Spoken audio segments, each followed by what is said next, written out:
What's going on, guys? BossOP6 here, back to another video, and today I'm here to do my NXT Halloween Havoc 2022 review, and oh my hell. You want to talk about one of the worst pay-per-views that have happened in recent memory? This is by far the worst pay-per-view I've seen this year. Like, with All Out, that's by far the worst pay-per-view that AEW has done this year. At least there were some good matches on that show. There was like maybe 2 solid to okay matches. Everything else, pure bull and dog shit.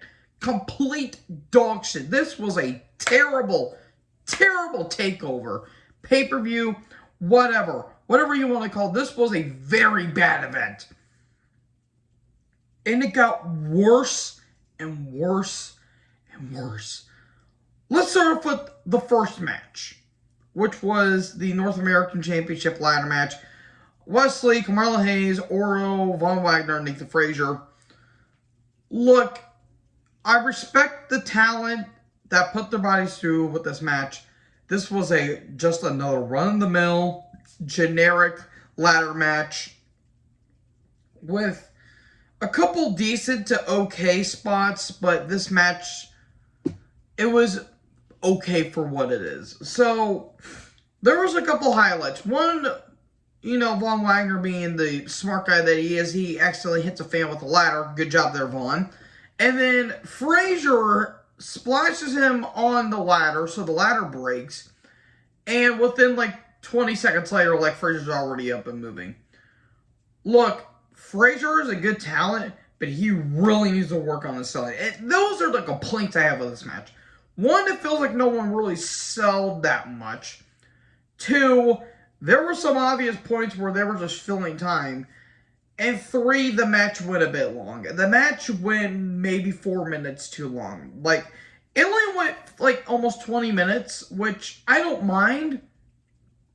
But the problem is that there was no chemistry. There was literally nothing. It was literally all flash, no substance. There was a cool spot where Wagner just press slams and just freaking just yeets, basically. He just yeets Wesley on the announce table, which was pretty insane. And in the end, Wesley wins. You know what? Good. That was some really good stuff. And then we get to the segment that killed this show dead and square. We get to a haunted house segment where Toxic Attraction are going into this haunted house because Alba Fire, aka Kaylee Ray, is in there. And it is so fucking trash. It is laughably bad. This was terrible. If this thing was a movie, this would have been the worst movie I've seen this year. The acting was terrible. The brawling was so sloppy. The scares weren't that good. The interactions were god-awful. Like, okay, I understand what they're trying to do. You're trying to get rid of Toxic Attraction. But you did it in the shittiest way possible. This was fucking abysmal. One of the worst segments I've seen this entire year. And then we get to Apollo Crews versus Grayson Waller, which was a casket match that was made on the pre-show, I think, where Shotzi and Quincy Elliott are the host. I'll get to them here in a little bit, but okay. The match itself wasn't terrible until like a third of the match where Apollo gets sent through a casket and the casket breaks. The lights go out. Apollo seems, he's nowhere near the casket. He's on the stage, and all of a sudden these druids show up with another casket. This got really fucking dumb really quick.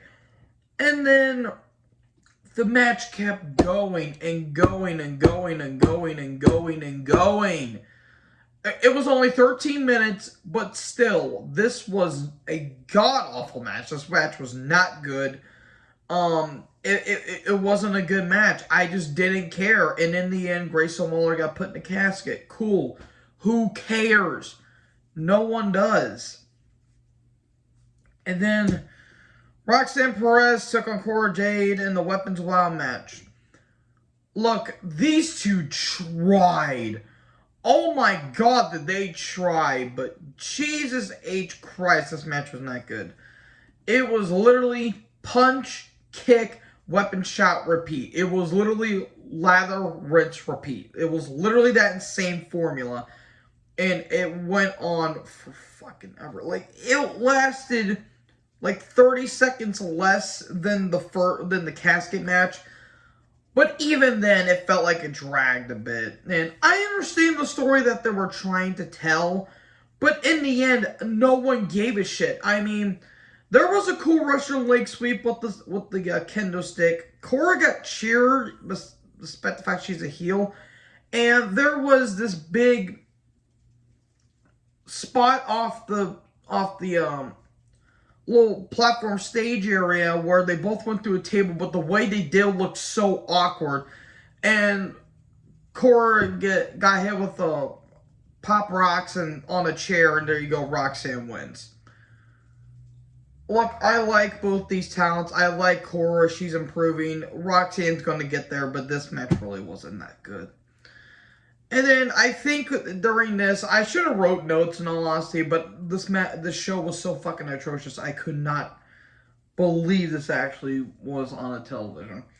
There was at one point Shotzi in a Quincy Elliott segment, and it was so fucking abysmal. Like, it was this entire show felt like an episode of NXT that was a Halloween episode. That's literally what it is. Because none of the matches meant anything. Like, literally none of the matches meant anything. Maybe besides, maybe the ladder match and maybe the main event. Everything else, I literally could have fucking cared less. So yeah, and then Lash Legend show up, and then Shotzi and Lash are going to be having a match on NXT, despite the fact that Shotzi is on SmackDown. I don't know. I mean, Quincy was a banana. The suit was cool, I guess. I'm trying to find nice things, despite the fact the segment was fucking pointless. Then we get to finally something at least decent. Julius Crew versus Matt Damon Kemp, as I'm calling him. Aimless match. Julius lost to Bruce Woodby out of NXT. At least he treated this like an actual match. They wanted to beat the shit out of each other because they've been at each other's throats for weeks. Matt's been fucking over the Creed brothers, and Julius wanted to get his revenge. Okay, fine. Did they go a little too far with the weapon spots? Sure, in some ways. Do I not give a shit about this diamond mine? Yes. But at least there was some attempt made. There was an attempt made. And in the outset, it was an enjoyable match for what it was. There was a brutal Uranagi on the steps. Ouch, that looked like that hurt. And where the ambulance door spots were pretty brutal, where Julius's freaking head got caved in.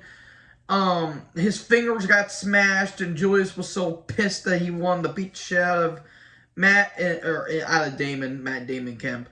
And in the end, Julius wins. Cool. By the way, my predictions, I was 4-2. The last two predictions I got wrong, shockingly. So, before we get, so, Kemp is driven off driven to the hospital, I want to assume. And all of a sudden, here comes the car that Toxic Attraction and Kaylee Ray were in. Then Kaylee Ray and Mandy brawl.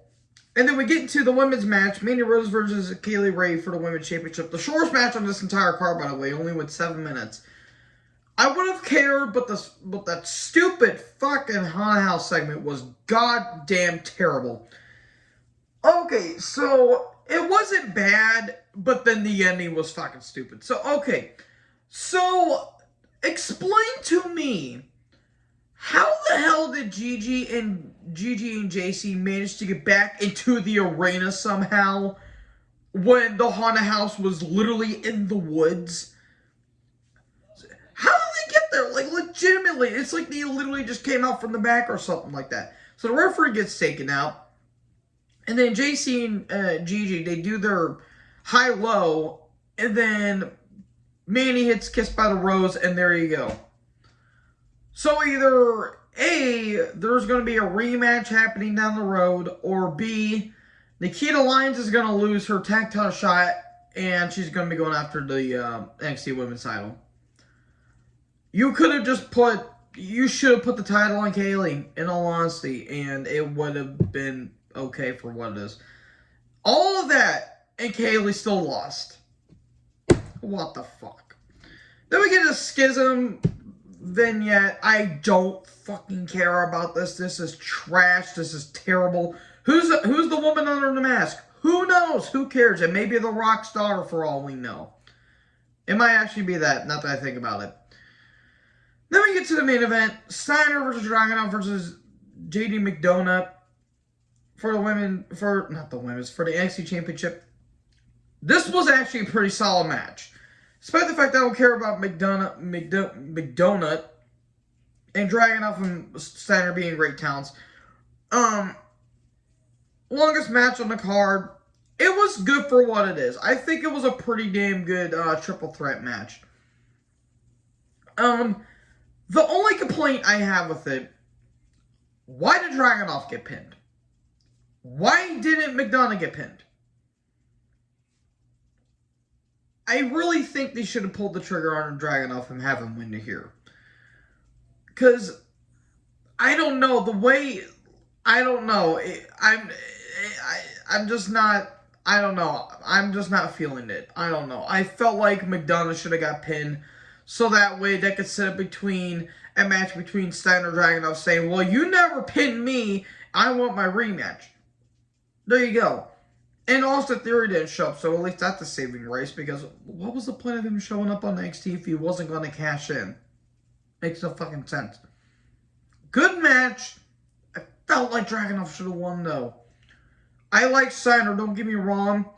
I think he might be dropping it at Deadline. That's their pay-per-view that's going to be happening in December. That's going to be going war to war with the final battle for ROH. But, yeah, overall, fucking horrible pay-per-view. But at least there was some enjoyable qualities on it. But it was still a shit pay-per-view. I'm going to give it a D-. But, yeah, by far the worst pay-per-view that WWE has done this year. And that is saying a lot. Because some of the pay-per-views this year have not been good. Elimination Chamber 2022, anyone. But anyways, thank you guys for watching this video. Make sure you guys like, comment, subscribe. Tap the little bell for more notifications. Join the herd. Talk in the next video. Peace out.